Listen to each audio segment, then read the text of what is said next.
Hello, everyone.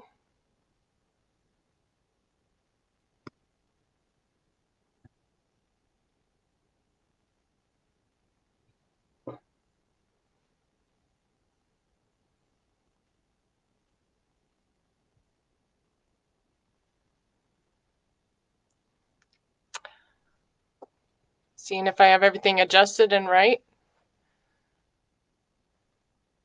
I'm Charlotte Rommereim, and I'm getting ready to start for the Buildup Meetup virtual meeting today. I'm represented by the National Pork Board. Hi, Kim. Thanks for showing me that, Kim. Now I know what it looks like. So if anybody didn't see my video yesterday, this is my Facebook Live debut. So I'm trying to make sure that I can see everything and know what's going on. So it's a beautiful day here in South Dakota. It's cold though, it's about 40 degrees. So I am um, glad to be inside. And so we'll wait for a few minutes.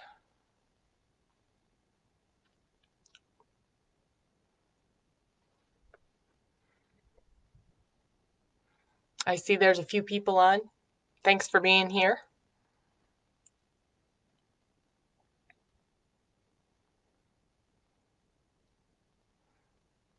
I'm glad to represent the National Pork Board today.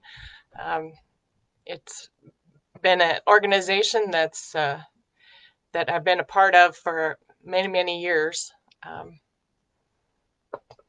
ever since I started raising pigs, which was as a child, so in 4-H.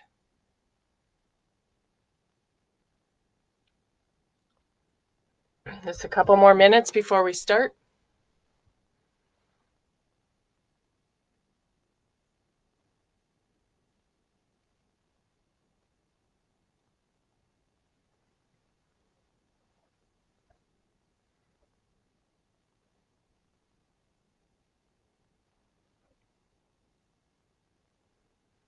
Be sure and be thinking of your questions, any questions you might have about pork and how we do our pig farming. And so be sure and be thinking of those kind of questions as we start, because I certainly would love to answer a lot of questions. I'd rather answer questions than just talk the whole time.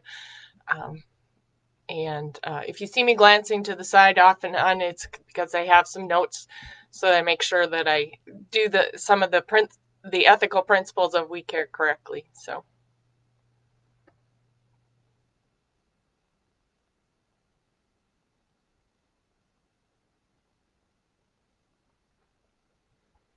just another minute before we start.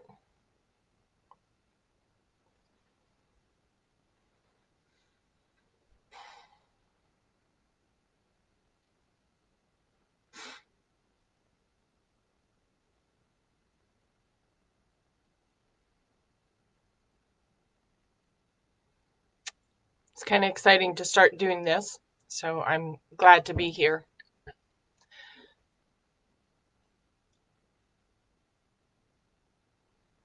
Wish we were all together at Fancy, but these virtual meetings are what we're doing now, and it is a way to be able to share. So, well, I see it's 11 o'clock, and I just welcome to the virtual meetup today sponsored by the National Pork Board. I'm Charlotte Rommereim. I'm a dietitian from South Dakota, and I am also a pig farmer. So I have this dual role that kind of is an interesting part of my life. I enjoy both parts of what I do. So um, just to give you some information, just National Pork Board's um, social media is at National Pork Board, or at the Pork Checkoff, or at Real Pig Farming, and you'd be able to find some information about that. And be sure and go to those websites.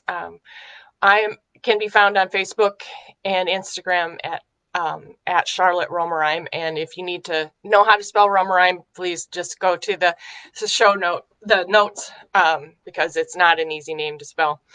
Um, so just a little bit about myself. As I said, I'm a dietitian. I work primarily in long-term care, and I also go to critical access hospitals, and I provide diabetes education through a couple programs there. That's that side of my life. But actually, the other side of my life, the pig farming side, did start before I ever had a thought about being a dietitian. And so I probably sat at my first pig show when I was about 2 years old. And my earliest memories of doing any work or any chores was on Sunday nights. It was family chore night.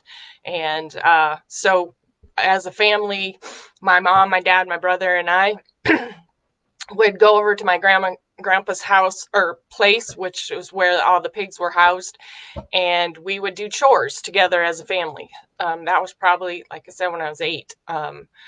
As I got older, I participated in both types of, or on the pig farming side. My dad actually liked to have me in the barn where the mama pigs gave birth to their babies, and he thought I was pretty good at helping him with the little baby pigs. And so I did a lot of that. But then I also started helping my mom in the house. And when I was about 12, I got so that I started cooking a lot for the family because my mom had an injury, so I had to help more than normal. And that started to develop my love for food and my love for even thinking about nutrition. My mom was a home economics teacher, so I learned about nutrition from the beginning. So that's in a nutshell is my life. Not that that's everything you need to know, but it is an interesting life, and I've always appreciated both sides of my life. I was really happy that we moved back to the farm, and they became the 5th generation on the farm. So pig farming has existed on our farm for over 100 years. So my great grandfather started raising pigs in 1918. So that's in a nutshell is my story. But what I'm here to tell you about is the National Pork Board's ethical principles. And these became something that they adopted in 2008. And much like as dietitians, we have a code of ethics and we have standards of practice. The National Pork Board decided that they needed to have standards and ethical principles. And so they developed these as standards for the industry about, like I said, 12 years ago. And they are just an overarching philosophy and commitment, and they're grounded in 6 ethical principles. And I'm going to be glancing to the side because I want to read those 6 ethical principles so that I can say them correctly and so forth. So food safety is the first one. And they recognize their obligation to build and maintain the trust of customers and the public about our products. So that was part of the reason that they started that. So food safety, of course, is a great one for the first. And we affirm our obligation to produce safe food.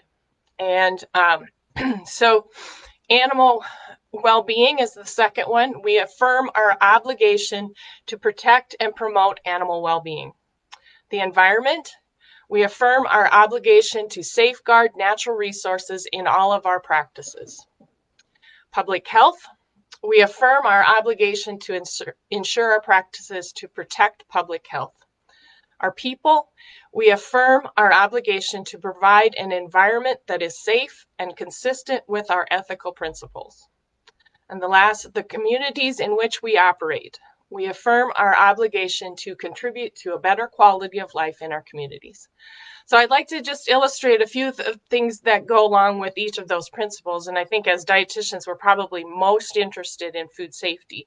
And so if I'm going to just describe a little bit about the food safety ethical principle and how that comes out in our practices and how we meet that principle in our practices. And as I'm doing that, it would be really great if you could come up with some questions. And I'm going to my keyboard is down at the bottom right by my camera. So anyway, so I apologize for seeing my fingers there. Um, anyway, so management practices that are consistent with food safety. I think it's interesting for you to know that there are so many.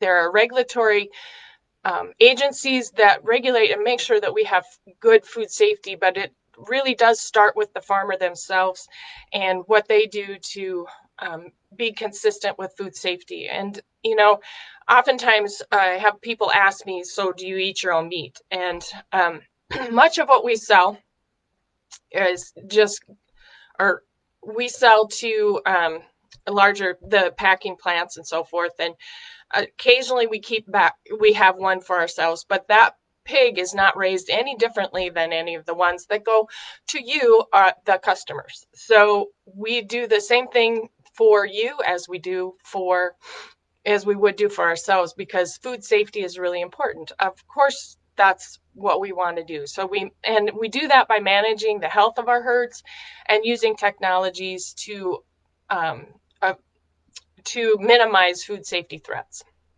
So one of the ways that is done is by education, also in research, but education, and we have a program called Pork Quality Assurance Plus. It has gone through various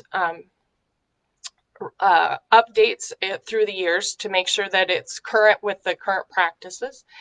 And PQA Plus, that's the abbreviation for it, is much like in a sense in the dietitian world, I always equate it to, it's like a ServSafe class.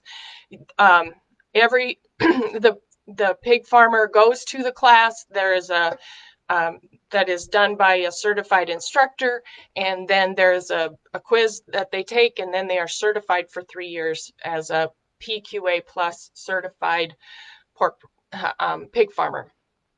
And 71,000 farm personnel have been enrolled in PQA Plus in the nation. And for us as pig farmers, we're actually required to do that and required to have this class. So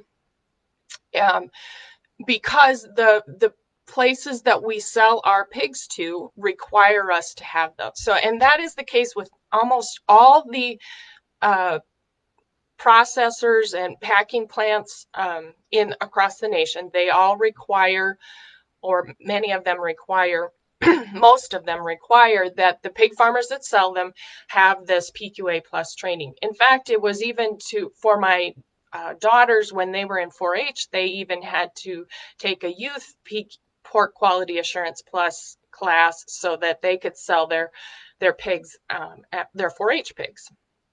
So, and 85% of the pigs come from site assessed farms, because in addition to taking the class, there's also an assessment of your pig farm that can be done.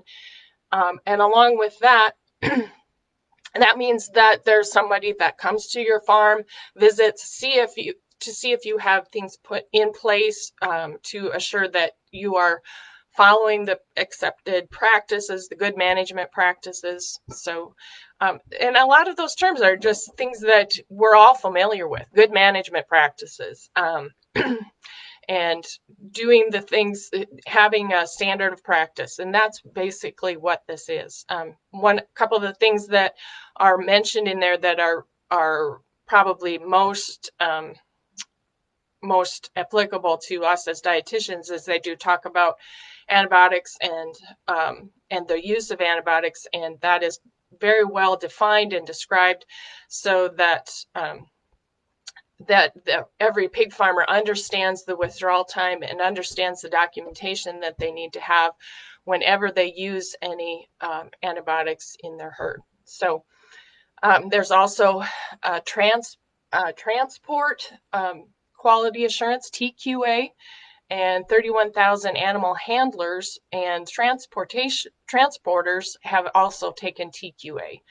So those kind of things govern the industry, and as give some assurance to our customers, to the processors, that we are doing the good management practices. So, if there are any questions about PQA, pork quality assurance, any questions that anybody has, I'll keep going. Hello, Jake from the Philippines. Wow, that's wonderful. Um, in addition, so I guess I will, just because antibiotics I know are something that people are concerned about, and I understand that concern. Pig farmers are concerned with antibiotic resistance just in the same way as we are in the health industry. And so we want to preserve the antibiotics for use for the health of our animals. I think it's maybe a misconception, and I would be interested to see any questions that you might have about that.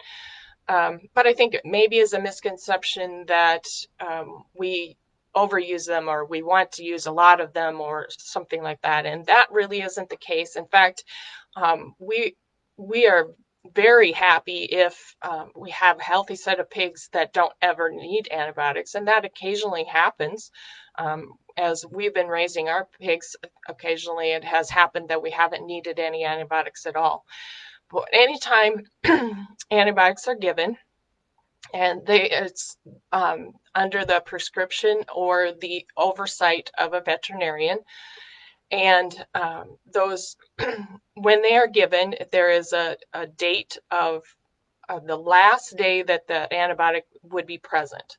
So it would be, and there's a withdrawal time for every antibiotic that is given.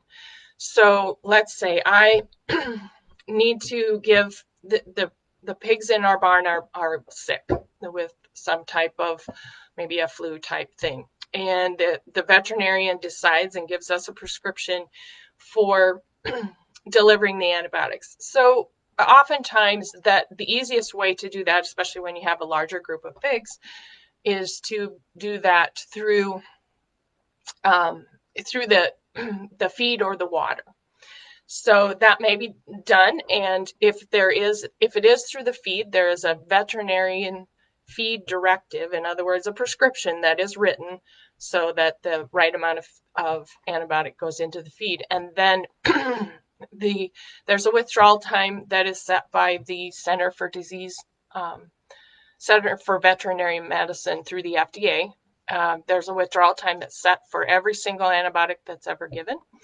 And that antibiotic then, when the last day that it would be present in the feed, that's the start of the withdrawal time. So maybe some antibiotics might be 3 days, some might be 30. It all depends. And then that group of pigs that received that antibiotic, or that if it's just one individual pig, whatever, they are marked so we know which ones they are.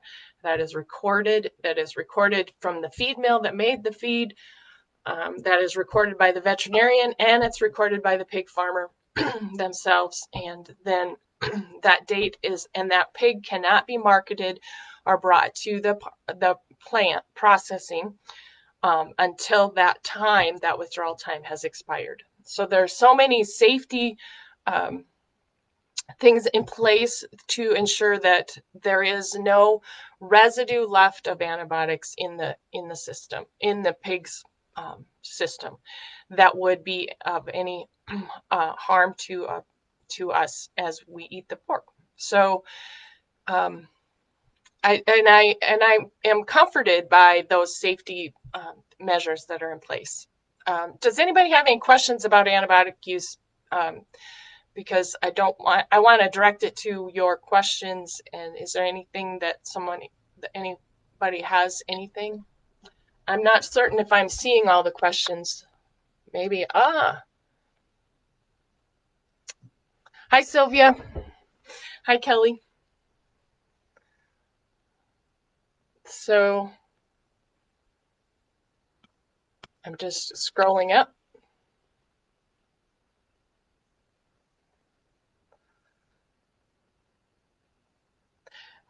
Yes, I think Thanks, Buildup, for having the question about the pig farmers and giving hormones. Yes, I agree that many customers in the United States don't understand that no hormones are given, and it is legally, it hasn't been done for many years. Um, there is no hormones, growth hormones given to um, in your pork or your poultry. Pigs don't need them. Um, they grow very well, and we haven't needed them, and they're not added. So when you see a label that says no added hormones on your pork or your chicken or turkey, any of them, um, there isn't any there isn't any hormones given to that, and whether it's labeled that way or not. So the pork that is labeled no added hormones didn't have any added hormones, but the pork that isn't labeled with that also doesn't have any hormones. So no pork, none of it has hormones given, added hormones given.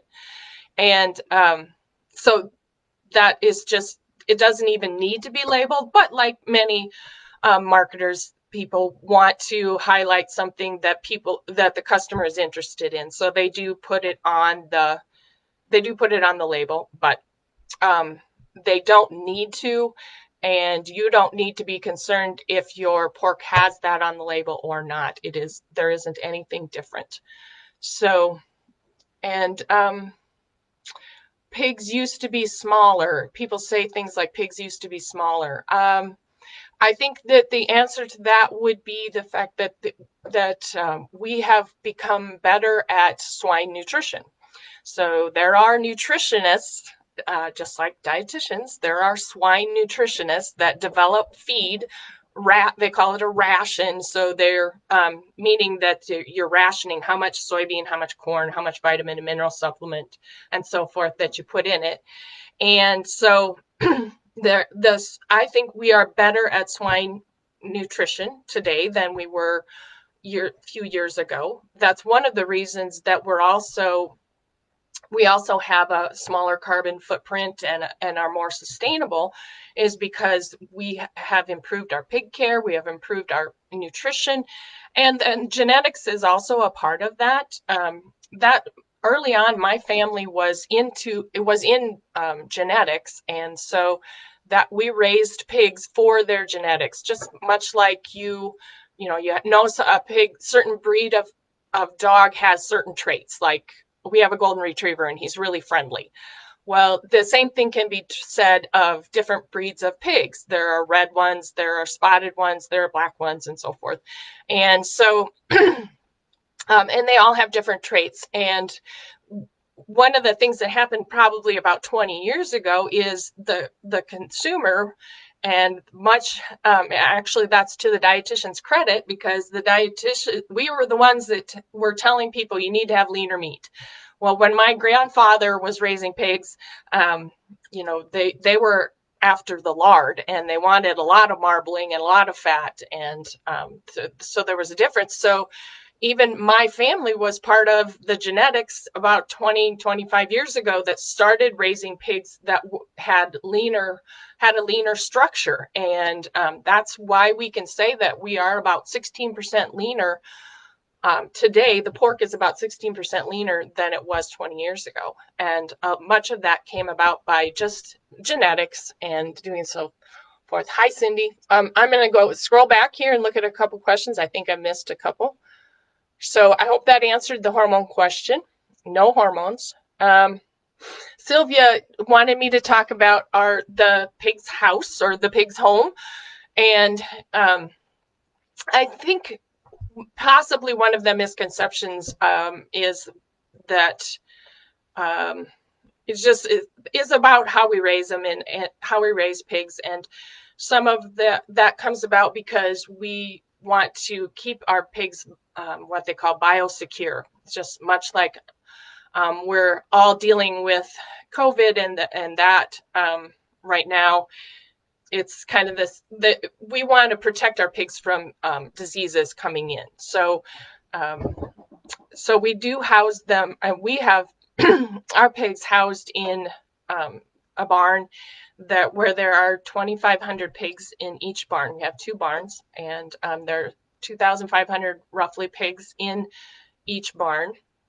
And I know people, sometimes you think, that seems like it's a mystery, and because you think maybe we don't let you in. But part of the reason that we try to keep as few people going into our barn as possible, is because we want to keep them healthy, and we don't want people dragging things from, like here in Iowa, I live near Iowa, and I remember there was a study that they went into grocery stores and they realized that there were some, just going in and out of a grocery store, you could pick up things on your shoes. So one of the things we do is we have different boots, and we have a shower in our barn, and people shower in and shower out. So I live in South Dakota, and so keeping pigs safe and comfortable means that we have to deal with weather. And so all throughout the history of our farm, we built our first barn in 2005, and our second barn just here in 2018. But prior to that, we had pigs out in smaller pens, in smaller barns, and in different places. But there's always been the need for, because of our weather, having some type of housing and some type of enclosure for pigs because of the weather. And I remember my dad, that was one of the things, coming in and out of the house with gallon jugs of hot water, because he was going outside trying to thaw the waterers that the pigs needed to drink water. So there was a great deal of work and effort that had to be done to keep everything going, bedding and making sure that they had a place that, sometimes we have blizzards and there's snow and all that kind of stuff. So we've had to work pretty hard at that. So now when we have this barn, there are computerized systems that maintain a consistent temperature, and we are able to just know that our pigs are safe and comfortable at all times. And there's a great deal of reassurance about that, because I can remember the days, and it's not only cold weather, but it's also hot weather. Maybe this is a little known fact that you don't know, but pigs don't sweat. And so part of the reason that you always, in pictures and things, you see them in the mud, part of the reason they do that is because they need to get wet so that when the air blows over them, then they can be cooled.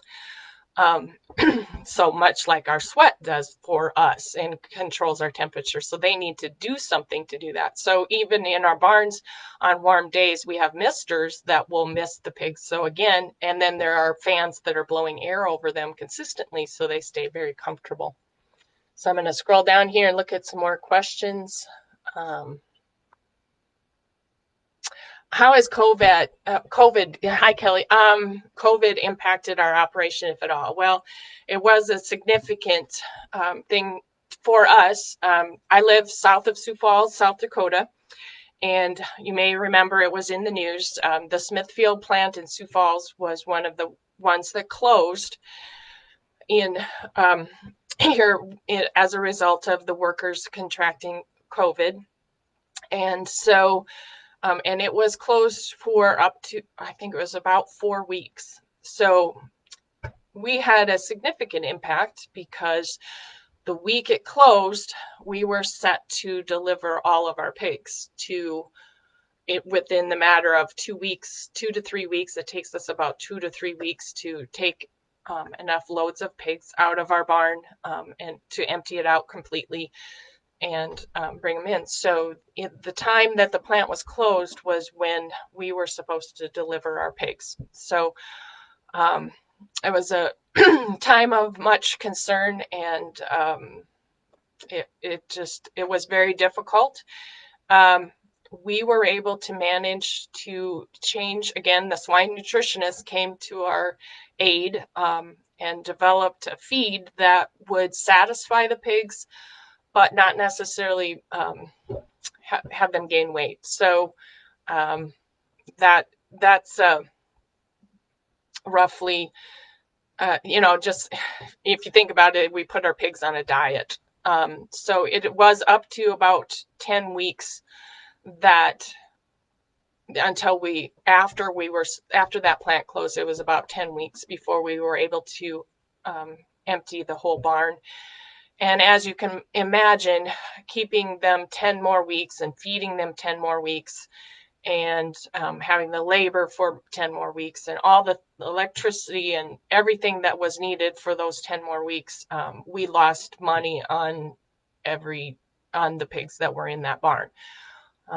So, and farming has its ebbs and flows, and you hope that when there's bad days, you hope that there are good days to come, and you hope that you've done enough planning to be able to withstand those pressures of financial risk.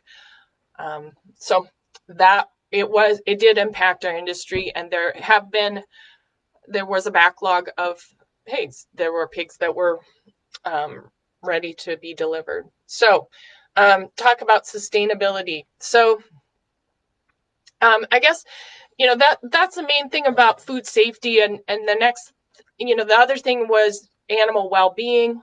And the thing about it is that food safety, animal well-being, sustainability, public health, they all are intertwined, and sustainability is also impacted by taking care of the animals well and doing the best we can with the resources. So and so sustainability, just to give you an overview, we've done a study at the University of Arkansas that talked about the progress of and the continuous improvement of pig farming from 1960 to 2015.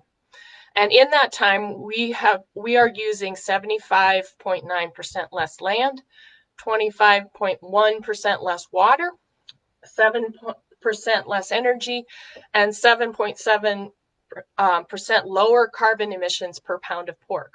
So all of those things, and then pork production or pig farming accounts for less than 0.3% of U.S. greenhouse gas emissions. So we have become more efficient. And how has that changed? The less land, we are using less. Not only are we using less land to house our pigs, but we are using less land because of the fact that we have improvements in nutrition, and there are improvements in how sustainable the grain farmer is to produce the crops that feed our pigs. And I always think about our farm as kind of it's its own little sustainability unit, because we raise the pigs, and we raise the corn and the soybeans to feed our pigs. And we raise our pigs, and they produce the manure. And then manure becomes the fertilizer for our crop, and the natural fertilizer for our crop. And then that which is grown, corn and soybeans, to feed our pigs, to produce the manure, to fertilize our crops. So it's our own sustainability cycle. And I think that's just a great thing. So, and and again, those things have been, sustainability has occurred because we are concerned with animal well-being. I think that you need to know that we are committed to proper care, handling, transportation, pig health. Pig farmers raise animals because they like animals. I enjoyed being around our pigs, and I loved.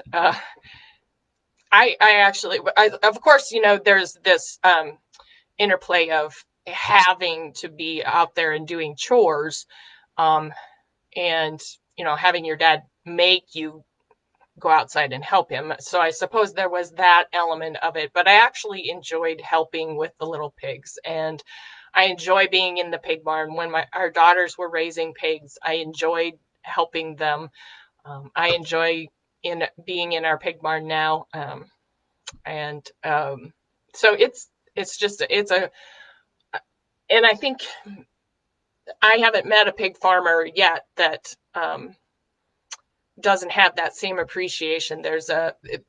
People do different types of farming for different reasons. Some of it's heritage. Part of it for us was heritage. We've been raising pigs on this farm since 1918, and somehow the thought of not raising pigs was just not something we wanted to go to. It's just like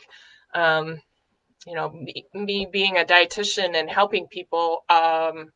I don't want to quit doing that. I enjoy it. It's a passion. So doing certain types of farming is also a passion for the farmers. So that wasn't a consideration. And also, um, you, you just, so I guess what I'm saying with that is that you realize that the pig farmer cares about these animals that they're raising, and they enjoy it, and they want to do the best they can for the animal's health. Um, so Anna asked me how many months does it take for Isoween, and just so you know, she's using a word Isoween, which those so it's roughly when a pig is born, it's roughly 3 weeks, somewhere in the 20-day aspect until they are with their mom, and then they are weaned. That seems maybe really early when you think of it in human terms, but they are old enough at that time, um, and then so it's a roughly they become full grown in roughly 5.5 to 6 months from the time they are iso-weaned, or from the time they are weaned from their mom. So 5.5 to 6 months is so in our barn. When we get the weaned pigs, and you might think they're just as energetic, and they're just really it's really fun to get the little pigs in to your barn. They come off the truck and they just are, and anyway, it's a fun process to watch and be a part of. And it's roughly 5.5 to 6 months, depending.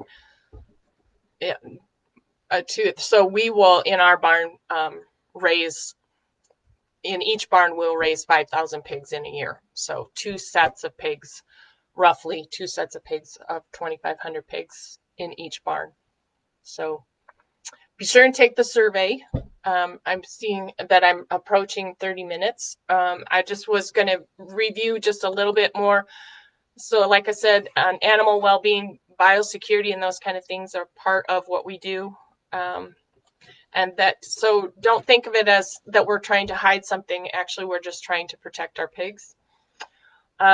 Public health, I think, so veterinarians are part of the process. So antibiotic use and biosecurity, but also think about it, we contribute to public health by providing a lean product. And there are 8 cuts of pork that are classified as lean. And we call them the Great 8. So pork tenderloin, pork chops, pork sirloin roast, the different types of chops, each individually named, would be that. So ground pork that's lean. So think about those kind of things when you're recommending products to your clients. So we also are committed to our people, and worker safety is part of what we consider as a very important thing. And that involves the education and training. And that was part of the reason that the We Care ethical principles were started in the first place, is because we wanted a framework for research and for education. Let's make sure that we are the best educated pig farmers we can be. Let's make sure that we're doing the right thing, that we know about it, and but we also provide that education for our workers. So When we've had employees, we make sure that our employees also have the pork quality assurance training, not just us, and that helps them feel more confident. Also, they also have a certified swine manager instruction class that is a big part of it too. So and then we do have strict adherence to OSHA and the Department of Labor things. So that would be, and then also supporting our communities.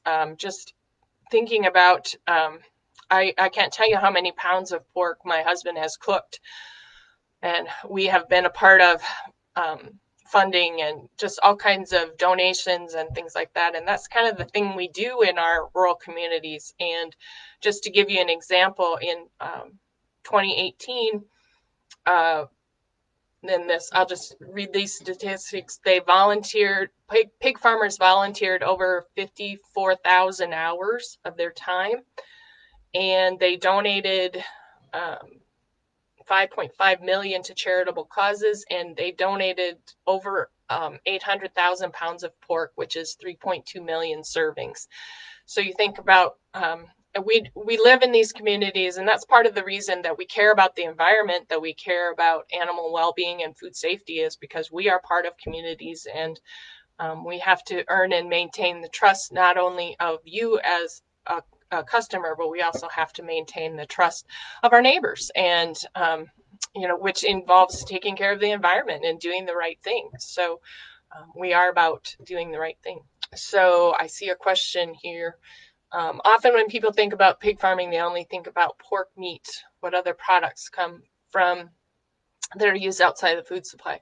Well, one of the interesting things, you think that Steve, my husband, has a degree in meat science, and I'm, here in the nutrition and food science. You think that along the way, sometime I would have been able to go through a pork processing plant, but I didn't do that until just last year.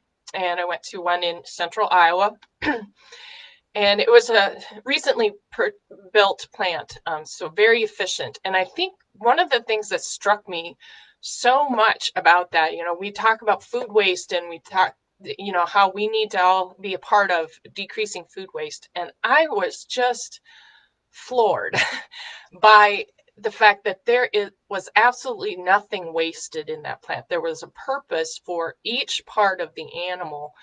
And so there are many products that go different places.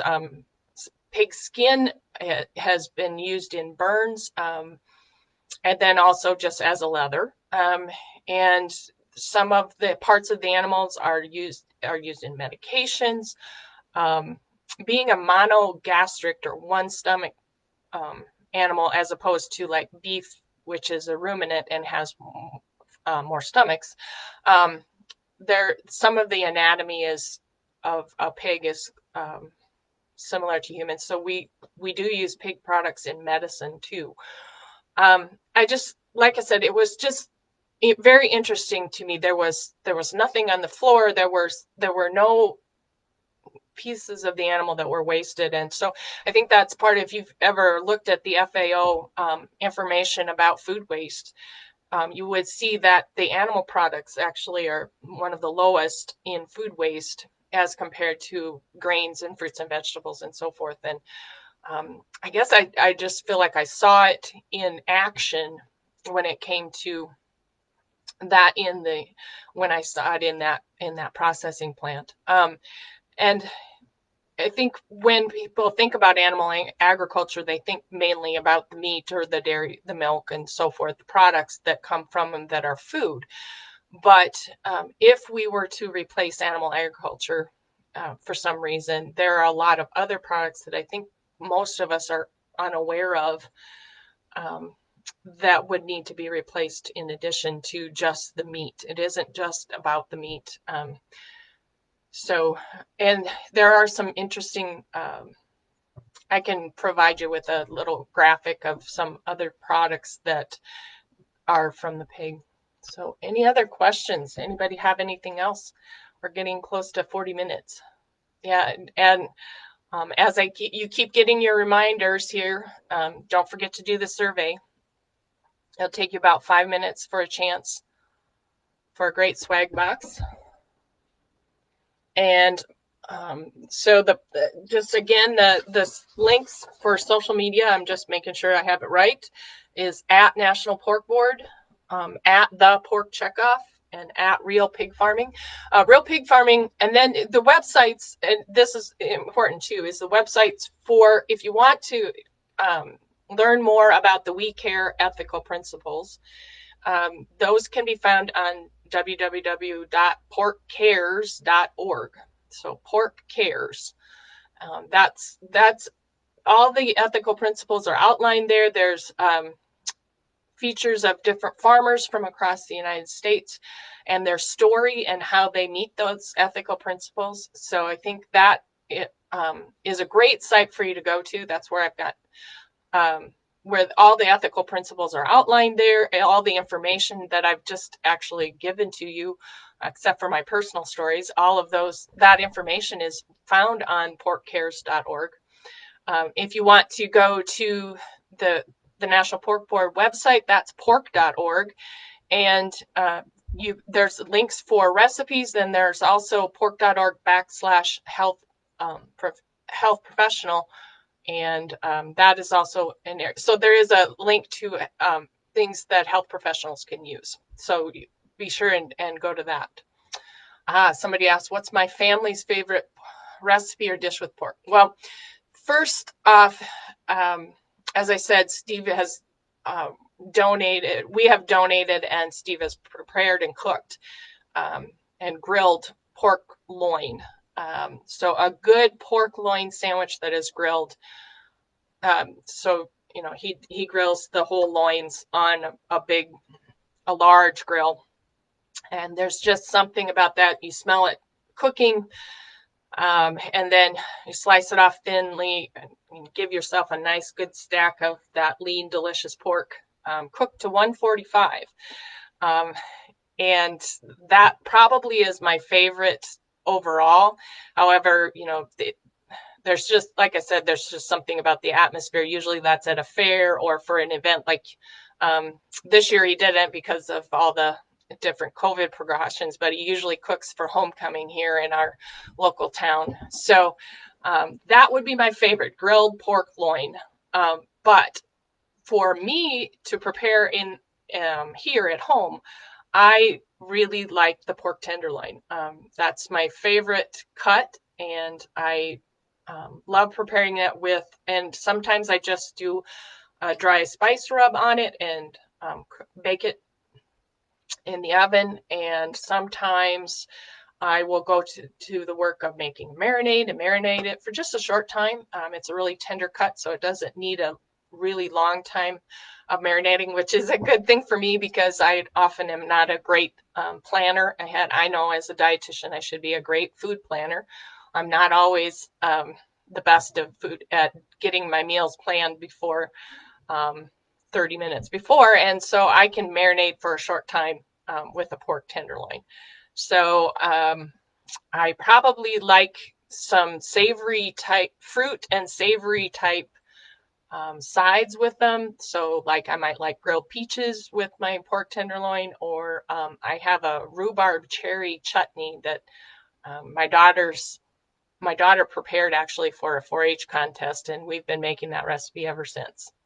So yeah, Alice, I am the one that I remember, Alice, you said that I helped you know that pork tenderloin is a great cut. So pork tenderloin is my favorite to prepare in the house. If I'm talking about grilling, nothing like a grilled pork loin. And again, that's just a small. And you can find recipes for pork on the pork.org website. They are through Yumly. So there's a link to get to Yumly for the pork recipes. So any more questions? Anything else? So websites, pork.org, and for the We Care ethical principles, porkcares.org. pork.org. So I'm anxious to start Fancy this weekend with all of you, and I wish, like I said, I wish I could be there. Wish we could all be there together and sharing that time. But this has been a great time. So anyway, oh, thanks, Sarah. Yeah, raising a family around pigs. Yes, and that is literally what has happened. Like I said, was at my first pig show when I was age 2, probably, and I've been around them ever since. So yeah, I like combine. I think that's one of the things that, as a dietitian, I think pork pairs well with fruits and vegetables. It really does. And so, when we're talking about the balanced plate and having a balanced plate, um, for and talking about that, I think please don't forget that pork pairs well with, and we have actually a program where powerful pairings where we pork and pulses were paired. But like I said, pork and apples, pork and peaches, it goes well with the fruits and also vegetables. So stir fry and all kinds of things. So thanks. Thanks, Sylvia. It, it, you know, it is a matter of pride that we are doing something. Uh, it is important to pig farmers that we are providing food for part of the world, the part of the world that chooses to buy our product, and it really is a satisfying thing and to produce a good healthy protein. So make sure I didn't miss any questions. Thanks to everybody that has joined us today. I think unless there's a lot more questions, I think I will close out. So for information about the We Care